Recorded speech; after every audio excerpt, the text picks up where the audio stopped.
সিদ্ধাৰ্থ শৰ্মা যদি জুবিন গাৰ্গৰ মেনেজাৰ নাথাকিলেহেঁতেন, জুবিন গাৰ্গে যদি আজি 38,000 গীত গাইছে, জুবিন গাৰ্গে আৰু 10,000 গীত গাব পাৰিলেহেঁতেন, 50,000 গীত ইতিমধ্যে হৈ গ'লহেঁতেন, আৰু হয়তো 10-15খন চিনেমা হ'লহেঁতেন।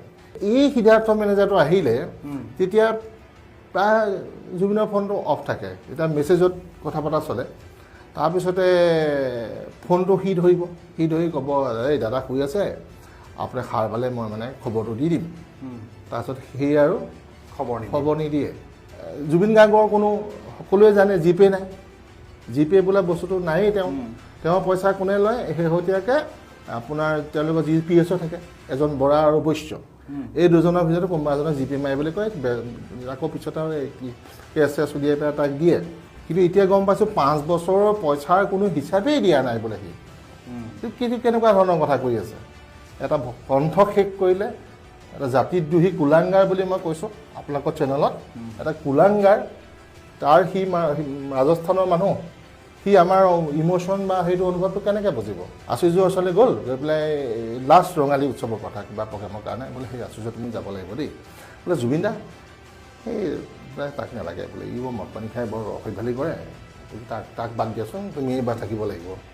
7 লাখ টকা ক'লে সিদ্ধাৰ্থই, সেই পাগল হয় নেকি, সেইটো ইমান পইচা নালাগে নহয়। তেখেতে তাৰমানে নিজেই গম নাপায় যে কিমান টকা তেওঁৰ নামত সিদ্ধাৰ্থ মই আজি কৈছোঁ তাৰমানে কথাটো। হয়তো চাগে 7 লাখ ল'লেহেঁতেন আৰু জুবিন গাৰ্গক হয়তো 2 বা 50,000 মান দিলেহেঁতেন চাগে, গোটেইটোকে সি ল'লেহেঁতেন। এহেঁতসকলৰ উৎপাতৰ কাৰণে ভগৱানে চাগে জুবিনক লৈ গ'ল ওপৰলৈ, আৰু অন্তিম সংস্কাৰত সেই মানুহজন থাকিব নোৱাৰা কৰি দিলে। জুবিন গাৰ্গৰ 50 বছৰীয়া যিটো জন্মদিন যোৰহাটত পালন কৰা হৈছিলে, তাৰো বহু কাহিনী আমি শুনিছোঁ। অনানুষ্ঠানিকভাৱে আমি বহু মানুহৰ লগত যেতিয়া কথা পাতিছোঁ, তেওঁলোকে নিজৰ বহু বেয়া অভিজ্ঞতা সেই সময়ত ব্যক্ত কৰিছিলে এই সিদ্ধাৰ্থ শৰ্মাৰ বিষয়ে।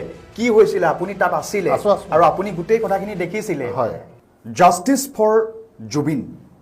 এতিয়া সমগ্ৰ অসমত, সমগ্ৰ ভাৰতবৰ্ষত জুবিন অনুৰাগীসকলে কেৱল এই কথাটোৱেই দোহাৰিছে, আৰু অভিযোগৰ আঙুলি উঠিছে বিশেষকৈ জুবিনৰ লগত ছাৰ দৰে লাগি থকা সিদ্ধাৰ্থ শৰ্মা নামৰ মেনেজাৰজনৰ বিৰুদ্ধে, আৰু সংস্কৃতিৰ নামত বেপাৰ চলাই থকা শ্যামকানু মহন্তৰ বিৰুদ্ধে। এই দুইজন ব্যক্তিৰ বিৰুদ্ধে এতিয়া ক্ষোভৰ উদগিৰণ ঘটিছে সমগ্ৰ অসমত, আৰু সকলোৱে দাবী কৰিছে আইনৰ তদন্তৰ আওতালৈ আনি এই দুয়োজন ব্যক্তিকেই জুবিন গাৰ্গৰ অকাল বিয়োগৰ বাবে কঠোৰ